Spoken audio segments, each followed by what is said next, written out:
trajetória aqui também, e que vocês também se sintam da mesma forma, tenho certeza, com os autores que a gente vai conseguir trazer aqui esse ano.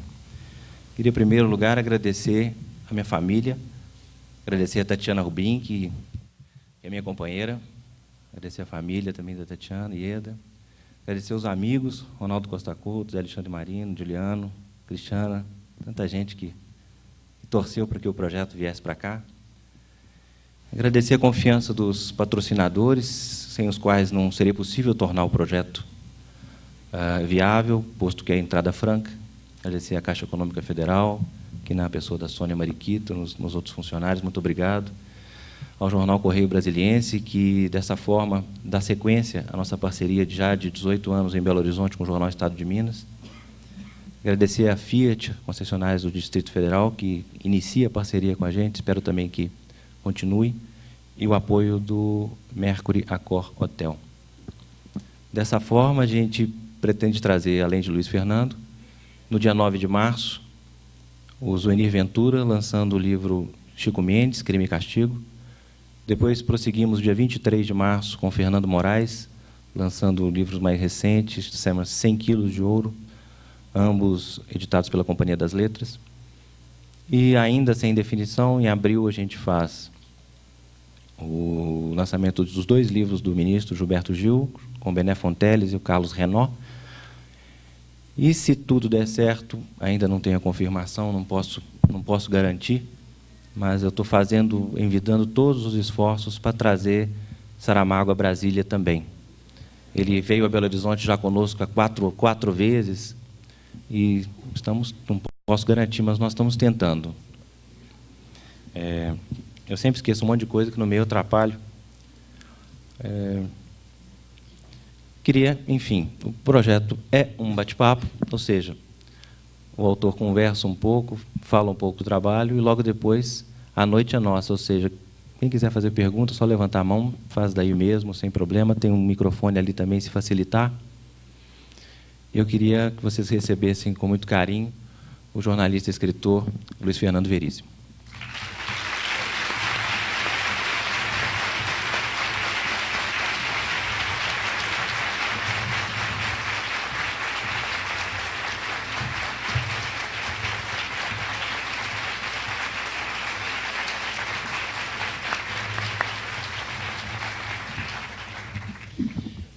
Bem, e tem umas... Nossa! Machucou, pelo amor de Deus. Nossa.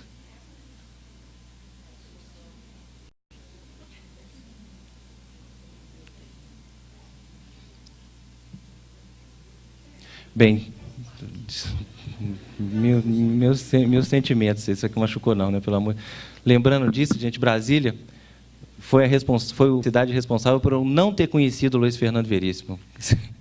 Em dezembro de 87, eu fiz em Belo Horizonte o Muda Brasil Tancredo Jazz Band, que é a banda do Luiz Fernando, com Paulo Caruso, Chico Caruso, Reinaldo Mariano. E, logo depois, ele iria para Belo Horizonte. Iria, porque em dezembro de 87, ele entrou no palco com a banda, no escuro, todo mundo foi reto, ele virou à esquerda e quebrou a perna. Caiu do palco. E foi traumático para o Luiz Fernando, porque a plateia, o Paulo chegava e falava assim, chame o médico, e o povo ria. Gente, ele quebrou a perna mesmo, chama o médico, e ria mais. Então foi assim, foi... Tá ligado o microfone? Depois o Paulo Caruso disse que aqui em Brasília eu lancei meu voo solo, né? Me atirei do palco. Bem, gente, eu trouxe uma surpresa para vocês, uma excelente surpresa. Eu sou suspeito, porque eu sou totalmente partidário. Queria convidar o músico e compositor Celso Adolfo, autor de Coração Brasileiro, e nós dois, que veio de Belo Horizonte, exclusivamente para dar essa canjinha nessa abertura. Por favor, Celso.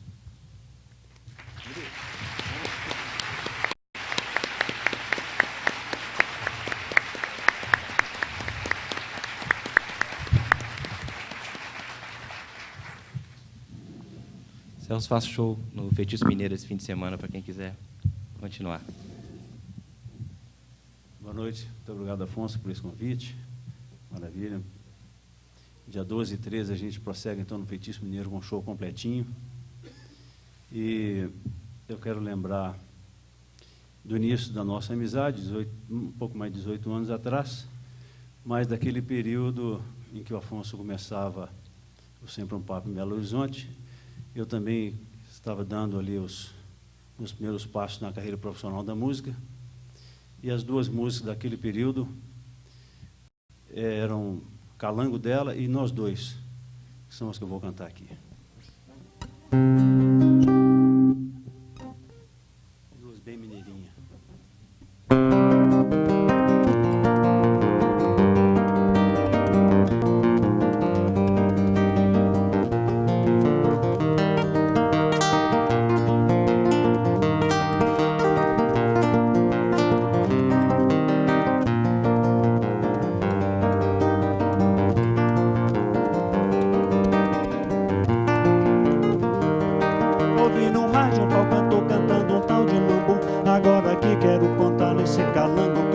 Foi nela, lembrei, foi dela. Pensei, foi nela, lembrei, foi dela.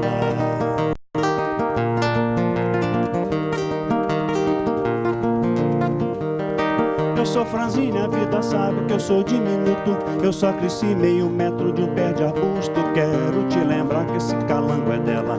Quero te lembrar que esse calango é dela.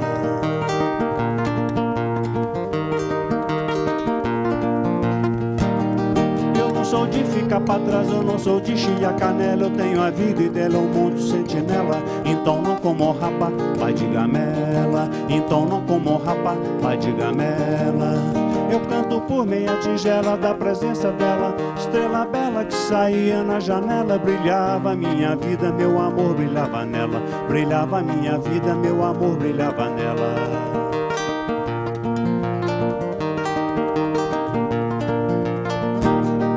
Decifrei dizer que o amor é touro marroeiro. Quando ele pisa dói na vida o ano inteiro. Por ela tô cantando meu luar de seresteiro. De noite tô sem ela igual que nem sem travesseiro. Sem ela sou pedaço da metade do inteiro.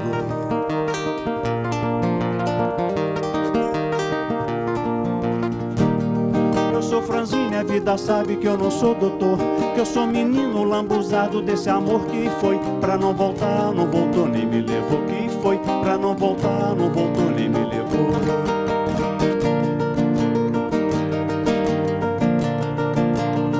Eu sou franzin, minha vida sabe que eu não sou doutor.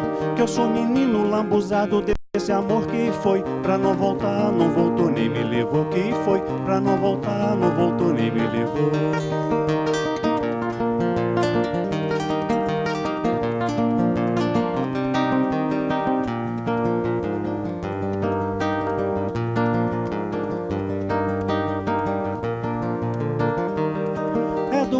É do calango do Joá. Aprendi a cantar calango numa noite de Natal, bebendo café com leite, bolinho de fubá.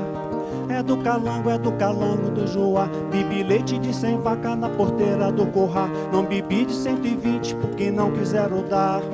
É do calango do Joá. Bebi leite de 100 vaca na porteira do curral. Não bebi de 120 porque não quiseram dar. Menina de 11 anos chora pra me acompanhar. Quem não tem peneira fina não pode ir com a fubá. Essa moda do calango eu vou cantando sem parar. Canto a moda do calango até as palmas me orar. É do calango do Joá. Aprendi a cantar calango numa noite de Natal, bebendo café com leite, bolinho de fubá.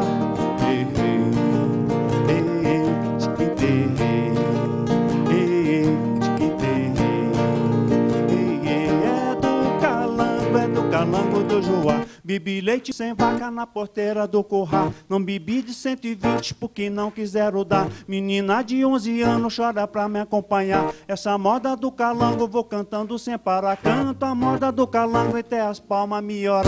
É do calango do Joá. Canta calango numa noite de Natal, bebendo café com leite, bolinho de fubá.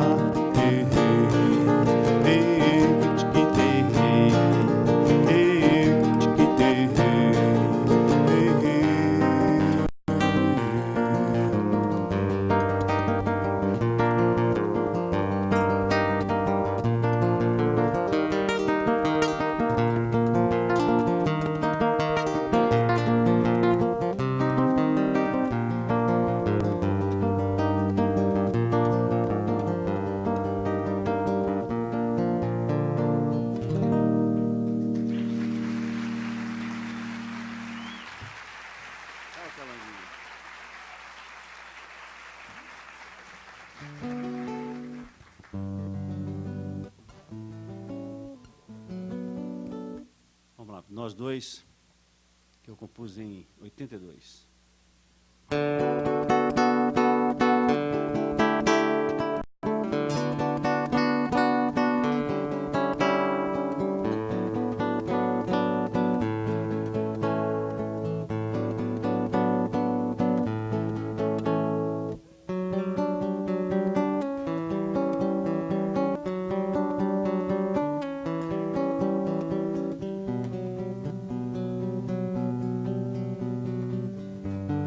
Nós que nem sabemos quanto nos queremos, que nem sabemos tudo o que queremos, como é difícil o desejo de amar.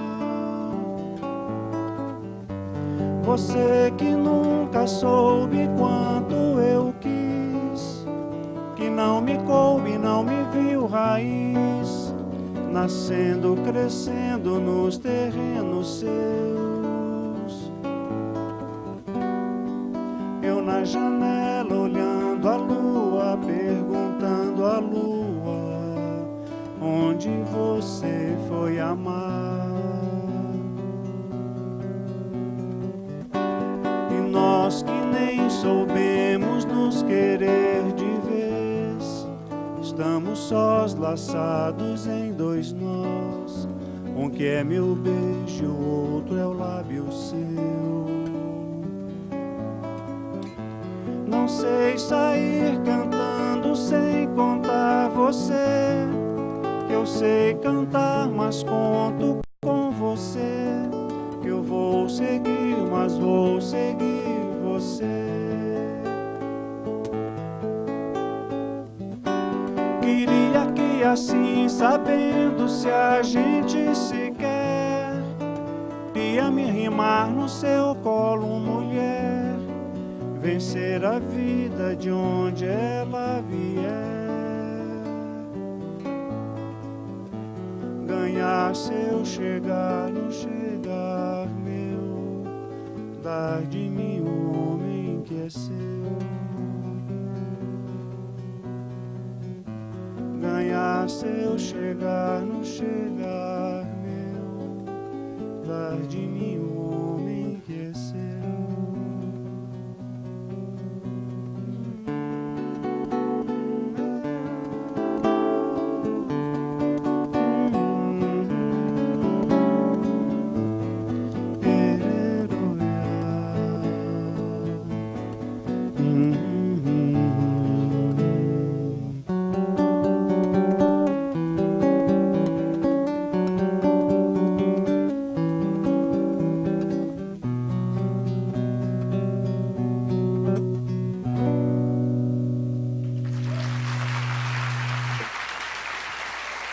Obrigado.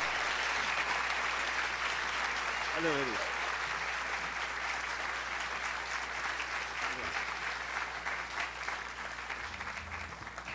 Valeu, Celso. Obrigado.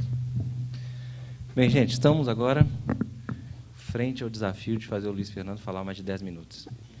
Como é muito difícil isso, eu pedi ele agora para começar o evento, fazendo uma breve leitura de uma das crônicas. É uma forma de falar o Luiz Fernando de falar mais de 10 minutos seguidos, pelo menos quase 10 minutos. Esse é aquele momento que a gente tem que resistir à tentação de levantar e sair correndo. Qual é? Escolher entre dois vexames, o vexame de fugir ou o vexame ainda maior de ficar.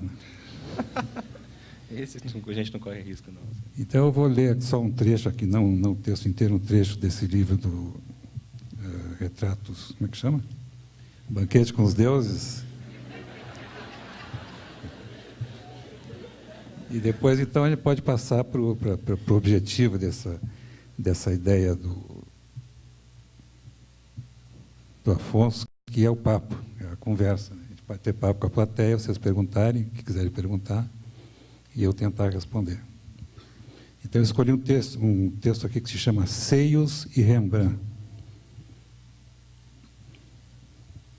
Os seios dificilmente aumentados ou remodelados trazem para o mundo das relações humanas ou ao mundo do sangue quente uma questão antes restrita às artes e antiguidades, ou ao mundo das coisas caras, o valor exato da autenticidade.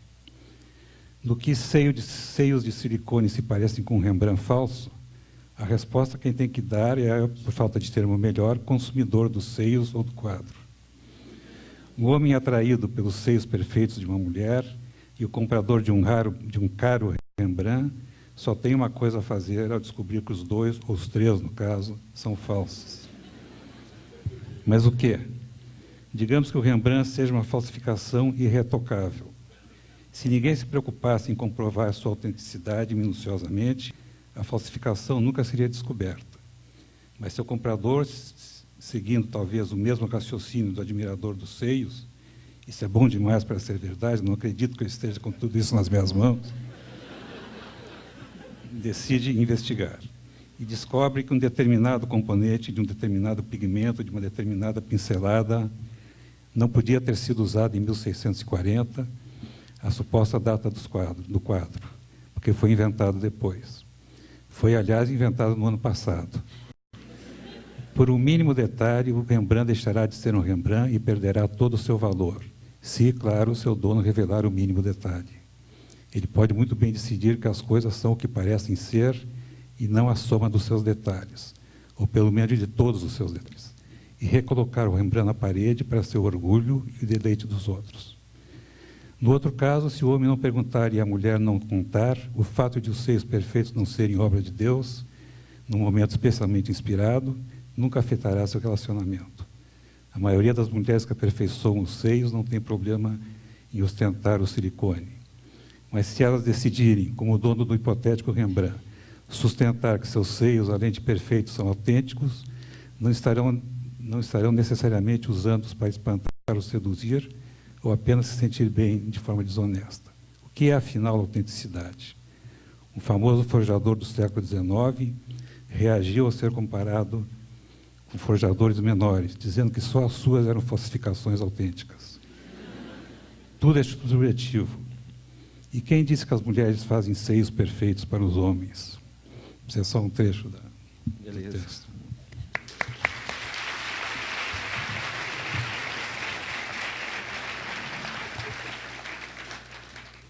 Bem, gente, quem quiser fazer pergunta, pode começar. Nossa, que beleza. Já tem Eu já tinha umas 18 uma engatilhada, né?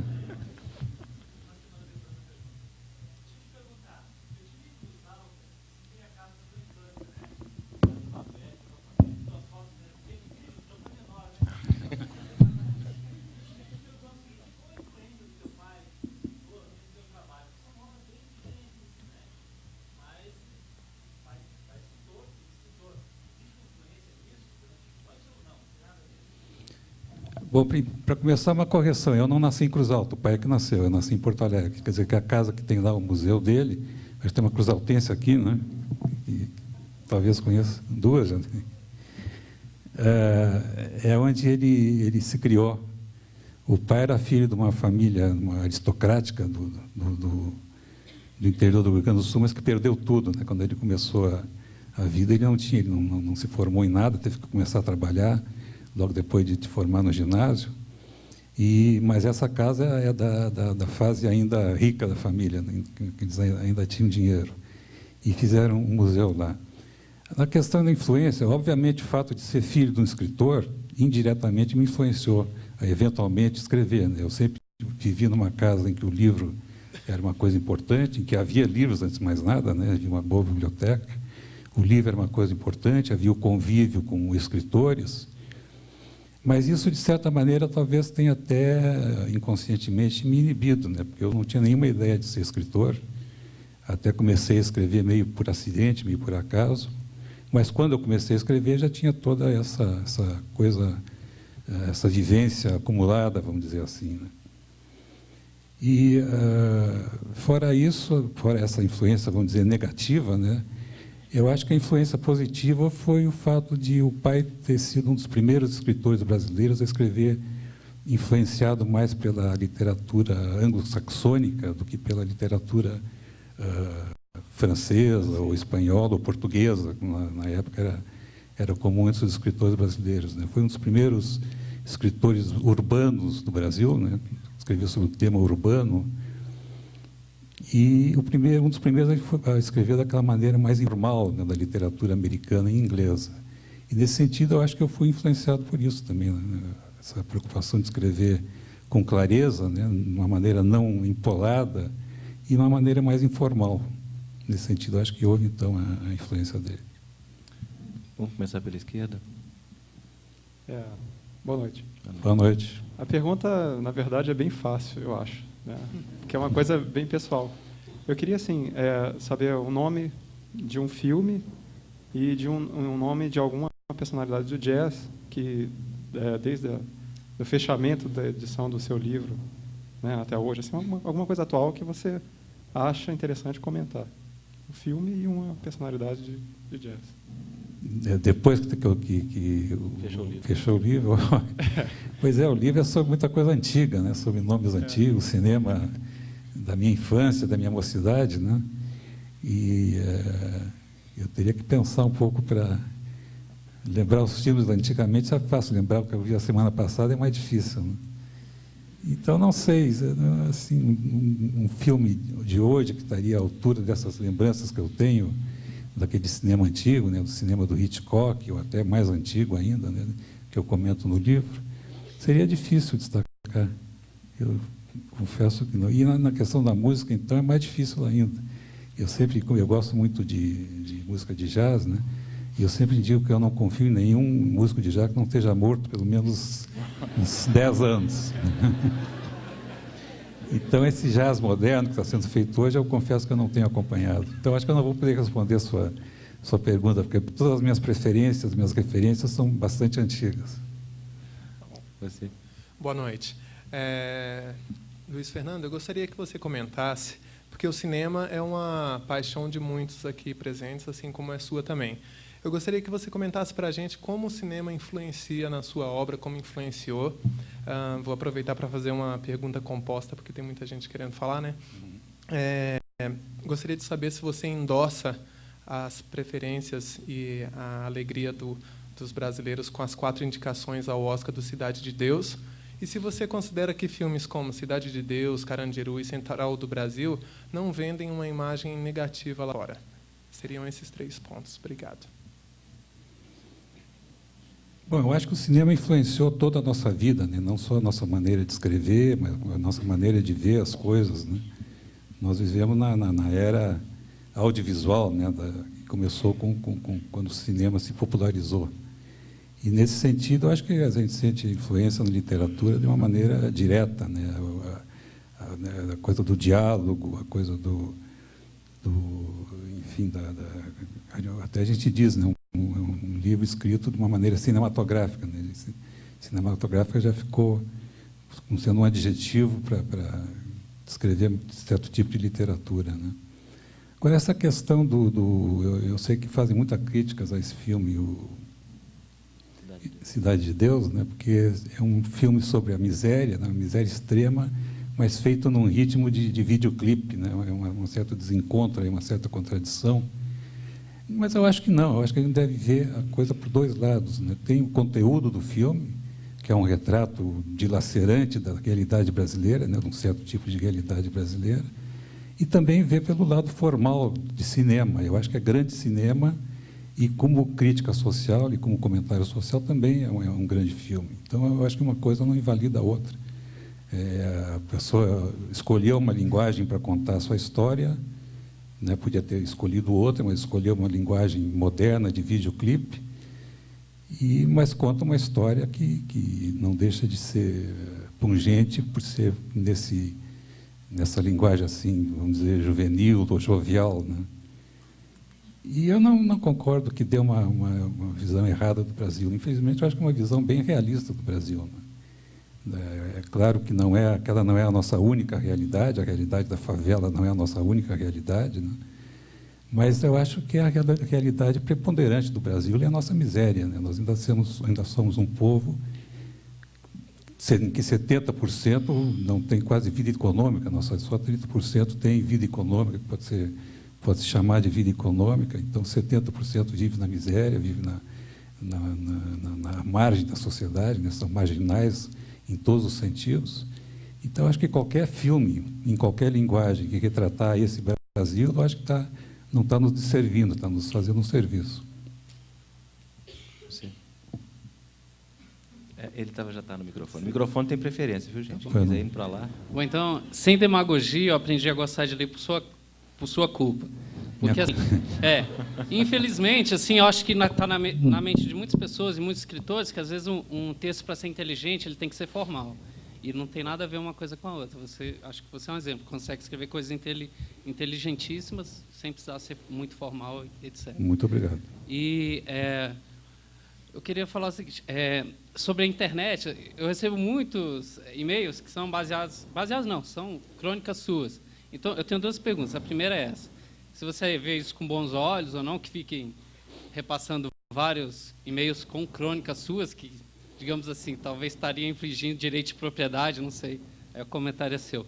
E a segunda coisa, inclusive vou até me basear a segunda pergunta, né, numa crônica sua, que você fala assim, que você queria ver uma guerra dos Estados Unidos e do Brasil. E você explica, não, né? Porque na época da Alemanha, né, da Segunda Guerra Mundial, né, os termos alemães que existiam no Brasil, né, como certo. O pessoal começou a ficar em desuso, né? Aí você até explica, não, que se o Brasil não conseguir jogar Angra 1, Angra 2 de surpresa nos Estados Unidos, e o Zezé de Camargo e Luciano, só que esse aí fui eu que pus, né? A gente não teria chance nenhuma, né, com os Estados Unidos. Mas aí você explica, para poder tirar um pouco os termos americanos que realmente estão invadindo a nossa língua. E essa é outra pergunta, se talvez a Academia Brasileira de Letras talvez não deveria tomar uma postura mais agressiva para poder impedir esse tipo de coisa. Porque realmente nossa língua, eu fico com dó da minha filha, ela tem que aprender duas línguas ao mesmo tempo. Porque às vezes ela estava aprendendo a ler e foi escrever mouse. Eu falei, não é assim que escreve mouse. Ela, não, mas por quê? Né? Então, ela tem que aprender inglês e português ao mesmo tempo. Tenho dó dela. Bom, essas duas perguntas. Olha, na questão da internet, o único problema da internet é que a maioria dos textos que aparecem com o meu nome não são meus. E é a maioria mesmo. Eu tenho lido muita coisa. E às vezes eu recebo elogios, né? Olha, aquele teu texto e tal. Aí a gente aceita o elogio, mas... E é isso, a maioria, e isso, na verdade, pode se transformar num problema mais sério, né? No momento que eu for alguém me processar por difamação, por exemplo, alguma coisa que não fui eu que escrevi, como é que eu vou provar que não fui eu que escrevi, né? Então, tem vários textos que andam pela internet, eu tenho um até que é bom, chamado Quase, né? Até teve um caso engraçado, que me convidaram para ser paraninfo, patrono de uma turma de formandos no interior de Minas. Eu não pude ir, mas o meu nome ficou como patrono. E eles imprimiram um catálogo dos formandos, né, coisa muito bonita, assim, de alto luxo. E na última capa tinha um texto meu, né, só que não era meu. Né, era tirado da internet, era esse texto Quase. E o que você faz num caso desse? Não pode, coitado dos formandos, né, dizer para ele, olha, vocês tiraram, o texto não é meu. Então, tem que deixar, né? Mas tem outro texto também falando, diga não às drogas. E é um texto que termina dizendo assim, não aceite nenhum músico ou compositor de Goiânia. É claro que eu comecei a receber cartas desaforadas de Goiânia, mas não era culpa minha, o texto não era meu. E tem vários assim, então vários textos. Cristiano está e é engraçado, porque às vezes o texto é bom, e por que a pessoa não põe o próprio nome, né? Inventa de botar o meu, né? Agora, nessa questão, essa crônica que você falou, é que eu digo que seria bom haver uma guerra entre o Brasil e os Estados Unidos, porque no tempo da Segunda Guerra Mundial, como vocês sabem, o alemão foi proibido, né? O alemão e o italiano foram proibidos no Brasil. E lá no Sul, então, você tinha, por exemplo, o caso do Palestra Itália, em São Paulo, né? Que hoje se chama Palmeiras por causa da Segunda Guerra Mundial, né? E lá no Sul também houve muito isso, de lojas com nome de alemães e tal, e clubes com nome alemão, que no dia seguinte passou a chamar Franklin Delano Roosevelt, né? E por causa disso, por causa da proibição. E seria bom se houvesse um caso de guerra com o Brasil e com os Estados Unidos, porque aqui então eliminariam todos esses termos em inglês, né, que a gente ouve aí, edifícios com nomes, né, o Sunset Village, essas coisas assim, né? E o cúmulo é o delivery, né? Hoje em dia, você manda pedir uma pizza, ela não entrega nessa casa, ela é delivered na sua casa, né? Eu acho que isso é um extremo de absurdo, né? E a gente tem uma língua tão bonita, né? O português é tão bonito. Agora, você falou na Academia de Letras, eu acho que a Academia não tem esse poder de resistir a isso, né? Eu acho que tem que ser... Eu nem sei se dá para resistir a isso.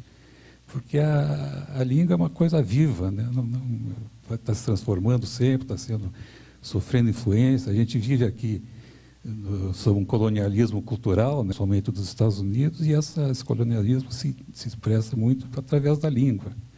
E é uma coisa meio inevitável, né? Infelizmente, eu acho que é meio inevitável. Agora, a gente podia evitar os extremos e os absurdos como o delivery, né? Vamos passar para o lado de cá. Antes, Solano, pede para a Tati me instruir aí, porque, gente, bem, como vocês devem saber, já que é um livro de cinema, a gente decidiu fazer o cinema, então vai ter outra sessão que vai começar às 20h30, porque tem 400 e tantas, 500 pessoas lá fora.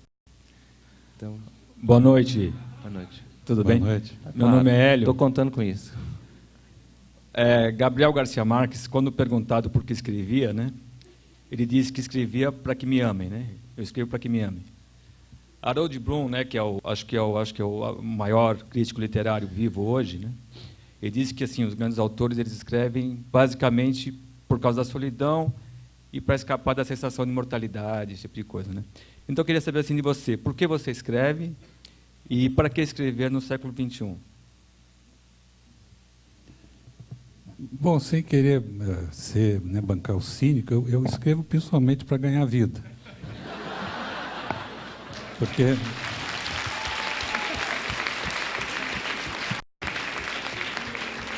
Porque o meu caso é um pouco diferente de outros escritores, porque eu comecei a escrever meio por acidente. Como eu falei agora há pouco, eu não tinha nenhuma ideia de ser escritor. E eu já tinha tentado outras coisas que não deram certo, né? Eu não tenho diploma de nada. E então, quando eu me vi numa situação em que eu precisava definir, ter uma profissão, né? Inclusive porque eu já estava casado, já tinha uma filha até, já estava já tem tempo de ter um... Eu comecei, então, fiz uma experiência no jornal, em Porto Alegre, me convidaram para fazer um teste. Naquele tempo não precisava de diploma de jornalista. Então, eu comecei a trabalhar no Jornal Zero Hora, como copy desk, que se chamava na época. Acho que é uma coisa que nem existe mais, deve ser substituída por uma tecla de computador, né? Mas naquele tempo havia uma coisa chamada copy desk. E eu comecei, então, a trabalhar no jornal. E fui de tudo no jornal, fiz até horóscopo eu fiz na Zero Hora de Porto Alegre. E, eventualmente, o cronista principal do jornal passou para outro jornal, passou para o concorrente, e eles me convidaram para ficar no lugar dele, então eu passei a ter um espaço assinado no jornal, e comecei a escrever. E, na verdade, eu mesmo descobri que sabia escrever. Eu, obviamente, sempre fui um grande leitor, sempre li muito, né, e li de tudo, mas eu não sabia que sabia escrever, que tinha essa capacidade de escrever. Então, foi uma revelação para mim mesmo, né? Então, eu não sou, pode-se dizer, um escritor típico, né? Aquele escritor que tem um livro dentro dele, que tem que botar para fora e tal, né? Não foi o meu caso. Agora, isso não quer dizer que a gente não escreva sempre, pelo menos tentando produzir a coisa mais respeitável possível, né? Não escrever assim, cinicamente, vamos dizer. Senhor. Não sei se eu respondi toda a sua pergunta. Tá? Obrigado. Próxima pergunta. Luiz Fernando, agora eu estava olhando esse folder aí atrás e tu falasse do Jornal Zero Hora e eu lembrei das cobras, né? Que eu aprendi a gostar do Luiz Fernando Veríssimo através das cobras, né? Que eu lia as cobras e dizia, pô, mas esse cara é bom, eu estou gostando disso, né? Mas a minha pergunta é o seguinte, hoje em dia, sempre um diretor de cinema ou um roteirista, ele tenta imputar no seu filme a fidedignidade de um texto, né?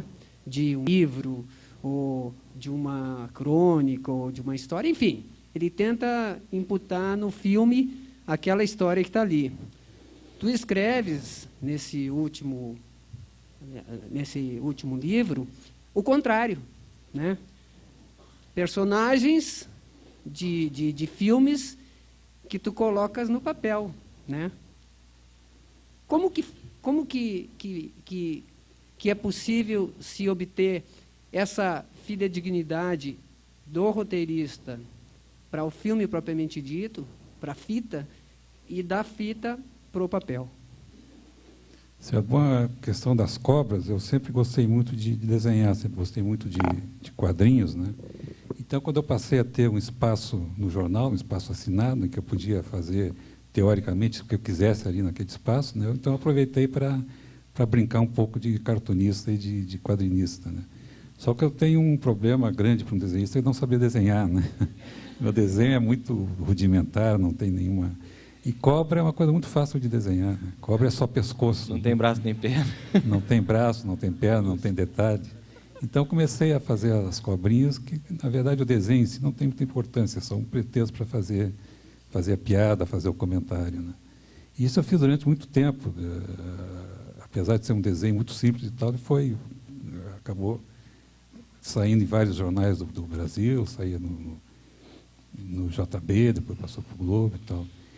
Mas só que eu cheguei, eu me vi, eu estava com 60 anos, fiz 60 anos, e achei que ia ficar um pouco, né, engraçado, um velho de 60 anos desenhando cobrinha, né? Então parei de fazer. E também porque eu estava fazendo muita coisa, tinha que fazer a crônica todos os dias, eu tinha que fazer mais, quando chegava no fim do dia, que eu pensava que já tinha feito tudo, aí me lembrava, não, tem que fazer as cobrinhas ainda, né? Então eu resolvi parar. Agora, a segunda parte da sua pergunta, eu não sei se eu entendi bem. O personagem do...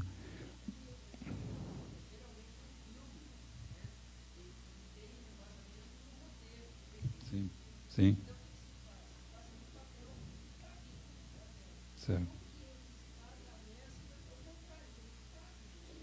Sim.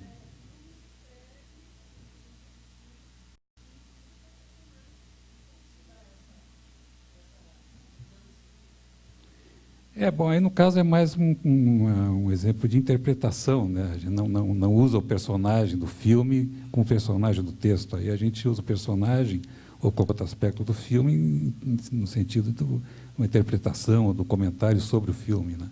Não é aí o uso do personagem, no caso. Não sei se eu respondi a sua pergunta. Vamos à próxima. Mais ou menos. Você. É só uma colocação, que ontem um artista plástico dizia que... Plástico não, cirurgião plástico. Não, nervoso, sou mineira. Dizia que o silicone não é só a mídia que impõe, é a evolução dos tempos, a liberação feminina e tal. E que eu acho que é bom ter peito, eu acho que quem realmente não tem e quer ter, deve ter. O meu sobrinho, por exemplo, disse que eu devia colocar, né? E a indústria do sutiã é terrível, porque, né, não cai, não precisa usar, né? A gente aprende a conviver sem o sutiã.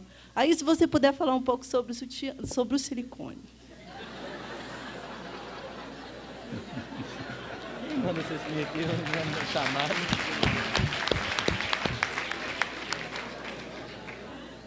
Olha, essa não é uma área em que eu seja um esperto, vamos dizer assim, né? Olha, não, mas eu não sou contra esse negócio de cirurgia plástica e silicone. Eu acho admirável isso, a pessoa ter a possibilidade, né, a capacidade de se mudar fisicamente, né? Isso é uma coisa nova que não existia, né?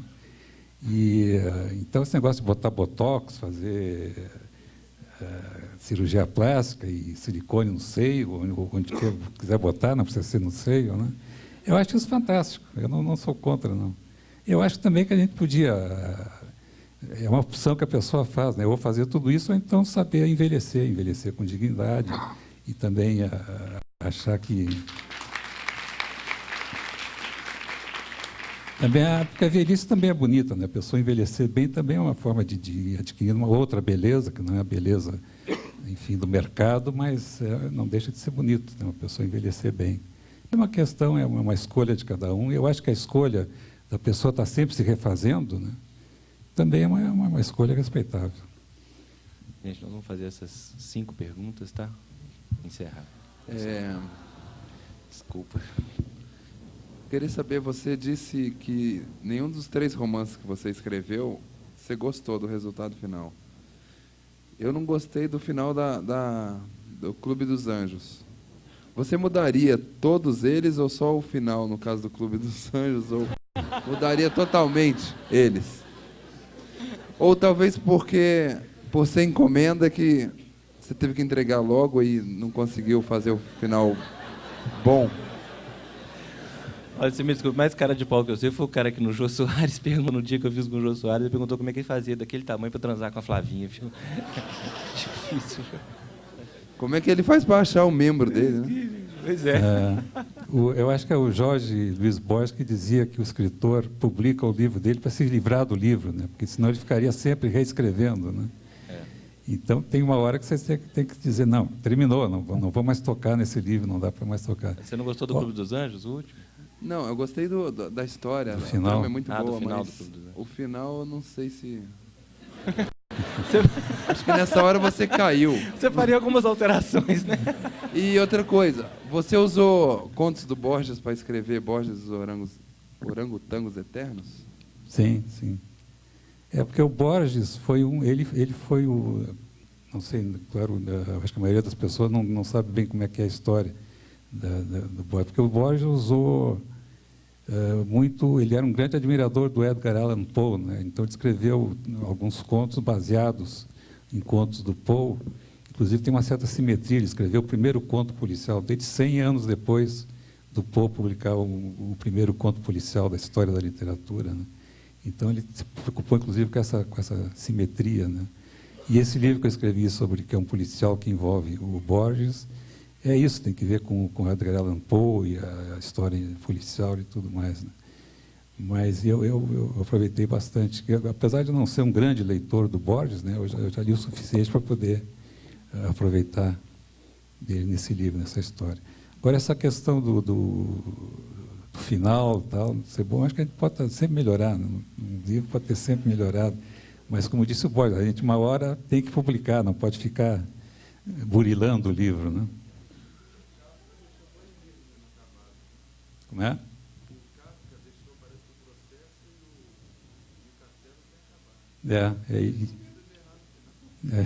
Pode ser.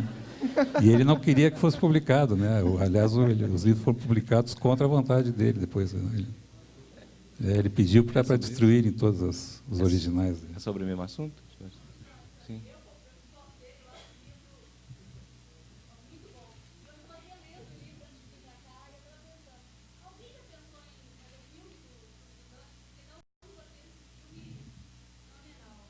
Olha, nós estamos em tratativas. E é um cara que mora na Itália, um brasileiro que mora na Itália, que está tentando conseguir lá um jeito de fazer o filme. Já está bem adiantado, já estamos... Então pode sair um italiano, não sei o que vai sair, né? Mas... Vamos ver. Por favor. Bom, boa noite. Com relação às cobras, primeiro eu queria dizer que eu tenho muita saudade delas, principalmente do Durex, o adesista, que é muito presente hoje, em várias situações. É verdade, é verdade. Muito... E 2 curiosidades. Uma, a socialite, aquela que sempre lhe escreve, eu queria saber... Exato, Doravante. Se ela é inspirada em alguém, porque eu guardo todas as cartas dela, que eu acho ela maravilhosa. E outra, se é superstição ou é por acaso a presença do número 17 em vários textos teus, que são 117 camas para o King Kong deitar, 17 tipos de ostras, 17 restaurantes, 17 namorados. O que é isso? Olha, isso 17 é um número cabalístico, e sendo cabalístico eu não vou revelar o que significa.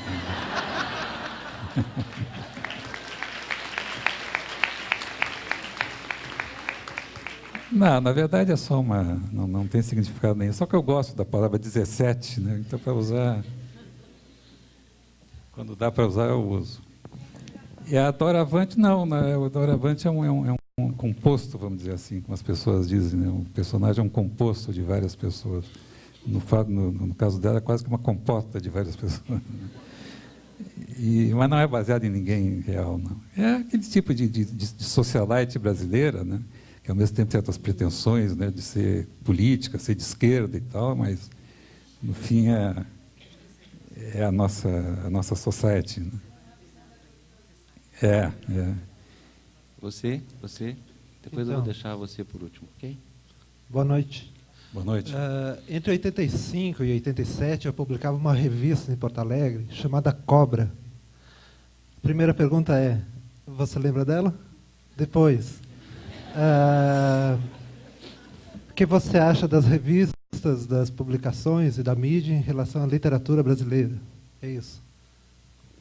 A Cobra era uma revista de quadrinhos, não é? Era quadrinhos, reportagem, humor, críticas. Eu lembro. Já teve várias tentativas de fazer revistas desse tipo lá em Porto Alegre, no Brasil todo. Eu mesmo participei do planejamento de várias. Acabaram, algumas saíram, tiveram uma vida efêmera, e outras nem chegaram a ter um primeiro número. Então, eu me lembro, sim, da Cobra. Eu acho que, infelizmente, no Brasil há poucas revistas dedicadas à cultura, né? Eu acho que estava tentando pensar numa que existe agora. A única que me ocorre é a Bravo, né? Teve uma tentativa lá em Minas, lá do Ziraldo, da Palavra, que era uma bela revista, mas não durou muito. O Caros Amigos, não sei se Caros Amigos pode ser considerado... eu acho que é mais política, né, do que virado para a literatura e para a cultura. O único exemplo que me ocorre é da Bravo, que é uma boa revista. Cult, essa eu conheço pouco. Não, aliás, eles fizeram até uma matéria comigo, eu fui capa, né? Eu não me lembrava, está aí.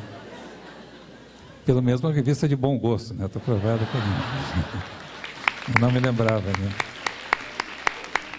Mas, infelizmente, são poucos exemplos, né? Podia ter mais. Você? Boa noite, Luiz. Como muitos que estão aqui, hoje, eu cresci lendo suas crônicas, seus textos, aprendi a gostar de ler por causa disso, mas eu acho que eu faço parte de uma geração que cresceu sob bastante influência da ficção científica, do terror e da fantasia americana, tanto na literatura quanto no cinema. Ultimamente, eu tenho visto alguns poucos livros aparecendo por aí, de repente, algumas incursões no cinema também. Eu queria saber se você acha que a gente tem chance de, daqui a algum tempo, não estar dependendo dos americanos para fazer ficção científica, terror e fantasia aqui no Brasil. Eu acho que sim, eu acho que a tendência é essa. Por exemplo, há algum tempo atrás não existia, era muito raro o livro policial brasileiro, né? Hoje já tem vários autores, bons autores, fazendo livros policiais. Eu acho que com a ficção científica vai acontecer o mesmo, né? Porque continua sendo um tipo de literatura muito, né, com um público grande e, eventualmente... E é a literatura mais criativa que existe, é da ficção científica, né? As pessoas bolam cada coisa fantástica, né? Eu acho que vai começar a aparecer os brasileiros nessa área também, sem dúvida. Antes de você, o Zé Alexandre mandou a seguinte pergunta. Você criou há alguns anos a velhinha de Taubaté, a última pessoa que acreditava no governo. E agora, ela continua acreditando? A velhinha de Taubaté é fã do Palote. Até o gato dela se chama Palote. E ela continua acreditando, ela acredita em tudo que dizem, e como o governo Lula diz mais do que faz, ela continua acreditando. Né? Você. Luiz, eu gostei muito das suas duas obras, As Mentiras que os Homens Contam e Comédia para se Ler na Escola. Muito obrigado. Gostaria de saber de onde que você tira inspiração para esses textos e se algum dia você já imaginou, na hora que você estiver escrevendo seus textos, ao tipo de pessoa que estiver lendo ele depois. Olha, para começar a responder a sua pergunta pelo fim, na verdade, eu não escrevo pensando no público. Eu acho que o escritor tem que escrever pensando nele mesmo, pensando em satisfazer a si mesmo e, é claro, esperar que o gosto do público coincida com o dele, né?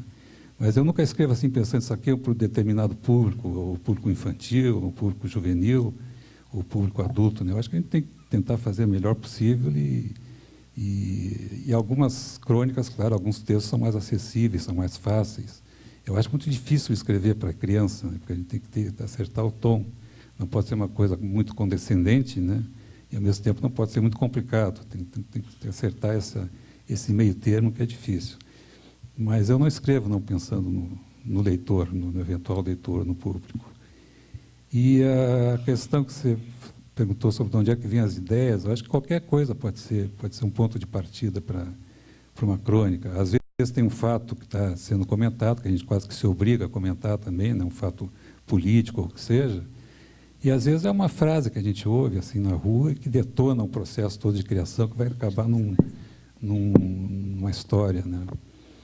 E não faz muito eu estava lá em Ouro Preto fazendo uma palestra como essa, só que não era o programa do Afonso. Aliás, eu andei te traindo com outro mineiro. Sabendo, fiquei calado, calado por respeito. Mas era mineiro também.